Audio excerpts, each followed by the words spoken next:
Vous avez été instruit à vous dépouiller en ce qui concerne votre vie passée du vieil homme qui se corrompt par les convoitises trompeuses.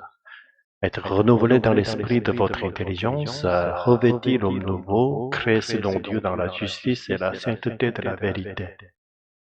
Faut-il porter les fautes des autres? Le péché héréditaire ou le fardeau moral partagé entre générations est ce qu'on appelle en coréen le péché de solidarité, c'est-à-dire un système où la culpabilité d'un individu rejaillit sur ses proches. Ce concept jugé irrationnel a été aboli dans les systèmes juridiques modernes. Mais même si cela ne concerne pas forcément des péchés, nous héritons bel et bien de certains traits biologiques et génétiques de nos parents. C'est pourquoi la médecine moderne utilise des tests génétiques pour prévenir ou traiter certaines maladies. Ne pas connaître ses parents peut donc priver quelqu'un des bénéfices de ces progrès médicaux. Sur notre plan, le lien culturel ou social entre parents et enfants n'est pas toujours maintenu. Par exemple, un nourrisson adopté à l'étranger perd toute continuité culturelle et linguistique avec ses origines, à l'exception de son héritage biologique. La solidarité dans le péché d'Adam. La Bible semble affirmer que le péché d'Adam, c'est-à-dire avoir écouté la parole du serpent plutôt que celle de Dieu, s'est répercuté sur toute l'humanité comme une sorte d'héritage génétique. Ainsi, selon la théologie biblique, l'être humain est présenté comme porteur d'une nature pécheresse, presque comme s'il avait en lui un gène du péché, une disposition innée à s'éloigner de Dieu. C'est parce que sa condition même est celle d'un pécheur que sa vie inévitablement porte les fruits du péché. Pour le dire par une image, chaque souffle qu'il prend exhale l'odeur du péché. Quelle vision profondément pessimiste de la nature humaine, n'est-ce pas? La confession du péché. Mais c'est précisément parce que cela est vrai que la Bible ne cherche pas à embellir l'être humain. Elle montre tel qu'il est sans faire l'illusion.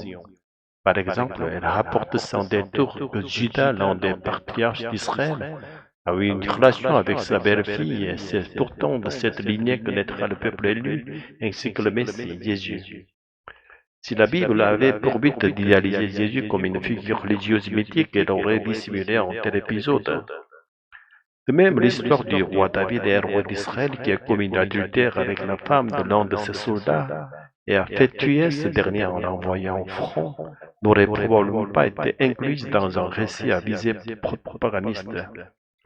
Selon cette vision biblique de l'être humain, plus nous vivons longtemps, plus nous accumulons des péchés. Une longue vie devient alors en quelque sorte une malédiction. La bénédiction des béatitudes. Dans le sermon sur la montagne, Jésus déclare heureux ceux qui reconnaissent la pauvreté de leur esprit, ceux qui savent qu'ils sont pécheurs. Pourquoi sont-ils bénis? Parce que désormais, en Jésus et par le Saint-Esprit, ils seront rendus riches. Le sang de Jésus lavera leurs péchés, et l'Esprit Saint les introduira dans une vie juste, une vie nouvelle. Mais celui qui refuse d'admettre qu'il est péché ne voudra pas être baptisé dans le sang de Jésus. Il ne voudra pas non plus entrer dans la vie de l'Esprit. C'est pourquoi pour lui la porte du salut se refermera.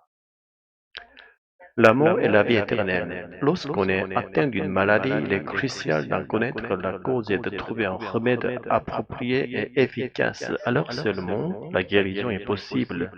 De la même manière, si nous réalisons que nous sommes pécheurs et que nous comprenons l'origine de notre péché, nous pourrons être libérés du péché et de la mort et entrer dans une liberté véritable dans la vie éternelle.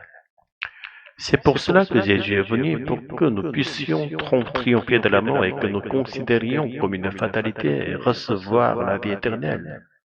Le Saint-Esprit que Jésus nous a envoyé après son ascension nous rappelle que nous sommes pécheurs. Et il ne s'arrête pas là. Il poursuit l'œuvre de Jésus en nous guérissant de notre péché. Si nous demeurons sur le chemin de l'Esprit, nous passerons assurément par la porte de la vie éternelle et nous goûterons à la beauté ineffable de la communion avec le Dieu Trinitaire. Alléluia. Nous sommes des enfants de Dieu, porteurs de son image précieuse, mais cette image a été déformée par le péché d'Adam et ce péché est devenu partie intégrante de notre être toutefois en Jésus-Christ qui s'est fait homme. Et s'est offert en rançon pour nos fautes, nous avons été restaurés à l'image de l'Adam avant la chute. Ne prêtons non plus l'oreille à la voix du diable. Restons uniquement dans le Saint-Esprit, envoyé par Jésus, la parole faite chair. Ainsi, jusqu'au jour où nous serons élevés au ciel, que notre vie ici-bas devienne l'avant-goût du royaume céleste. Nous prions au nom de Jésus. Amen.